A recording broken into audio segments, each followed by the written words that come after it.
Hi! Masaganang buhay at magandang araw po sa inyong lahat. Nandito po kayo sa Nagcarlan, Laguna, dito po sa farm ni Sir Mario Estanislao. Napakaganda po ng kanyang mga tanim. Dito po kayo sa part ng kanyang mga green leafy vegetables. Ito po yung mga tanim na sitaw, tapos yung ilalim ay mustasa. Ang tawag po dito, intercrop.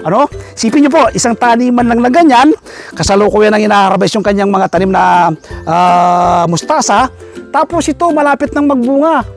Pwede nyo pong gayahin ng ganitong pamamaraan. Ang tawag po rito, sabi nga po, intercrop. Hindi lang po ito. Meron pa po siyang ibang tanim dyan na, pechay.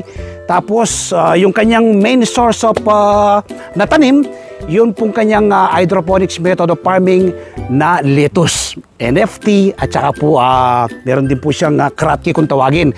Tapos, mga fruit-bearing trees. Pag po panahon ng Lanzones, babalikan po namin si Sir Mario. Kapag bear yata po yan, pag panahon ng Lanzones. Tapos ang isa pa po sa pumukaw na aking paningin, yung kanyang mga tanim na dragon fruit, yung white na dragon fruit. Sa mga susunod pong mga araw, baka mabisita po namin sa uli at ma-picture yung kanyang mga laman. Si Sir Mario nandito eh. Sir Mario, lapit nga dito sa akin, konting interview lang. Eto si Sir Mario. Ano bang nag-inspire sa'yo, Sir Mario? IT ka, di ba? Opo. Ibig sabihin ng IT ay information technology. Nasa computer kayo. Opo. Bakit nag-venture kayo into farming?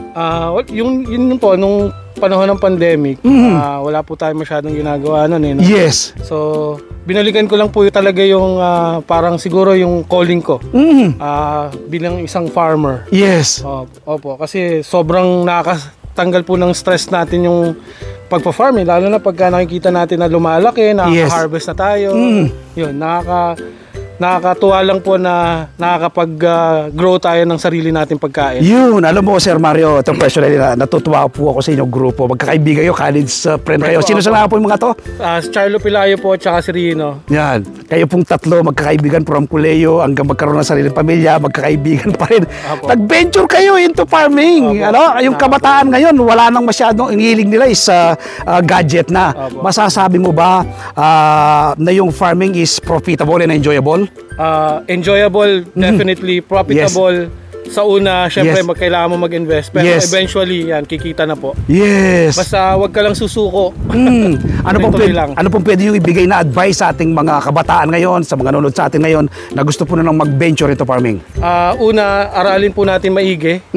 Lalo na yung mga gusto nating technology. Marami po kasing type ng pagtatanim. Yes. So, kung alin po yung gusto nating gawin, aralin lang po natin maigi.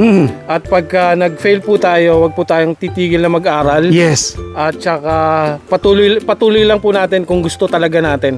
Gaano po ba kalawak itong farm natin na to? Ito po ay almost 2 hectares. Almost 2 hectare. Nako, yun yung malaking investment mong inilabas. Sabagay yung lupa kasi nandiyan na, hindi na bumababa ang value, tumataas. I understand, medyo nung kunin mo to hindi na mura lang. Samantalang ngayon, ano na po, mga 600 per square meter. Praise God, almost 5 double na siya. Okay. Nung nabili ko to, mga 100 plus lang. Definitely nag-enjoy ka dahil tapos malusog ang kinakain mo. Nakikita ko sa pangangatawan mo Opo, nakaka-enjoy po magtanim Okay. Ayun, may libre na yung pagkain mo Yes. Sir Mar, invite mo yung mga kababayan natin na nanonood sa atin ngayon na try nila yung pagtatanim dahil dito nga nag-enjoy ka. Opo. Subukan nyo pong magtanim sa inyong mga bakuran muna kung wala po kayong malaking area. Pwede po sa mga mga pinaglumaang plastic, doon nyo po muna i-try.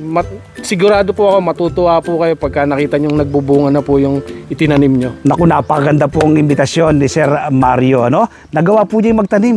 Nagawa po niya yung lugod magtanim. Much more, ikaw nanonood sa amin ngayon, magagawa niyo rin po ang magtanim. Invite po namin kayo, This coming Sunday, panoorin po ninyo yung aming TV show, Masaganang Buhay. At ang guest nga po natin, si Sir Mario. Panoorin niyo po yung unang mga interview ko po sa kanya. Tapos na-farm tour niyo ako.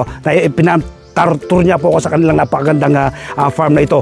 Tiyak po ma-inspire kayo, ma-educate at ma-motivate na pagtatanim ng ating sariling pagkain. So don't forget, Masaganang Buhay, this coming Sunday, alas 7 hanggang alas 8 ng umaga sa 1PH Signal TV, Channel 1 ng TV5. Salamat po. Salamat po. Happy farming. God bless. Thank God bless. you. God bless. Sir Mar, God bless. Thank you. Thank you. Thank you, sir.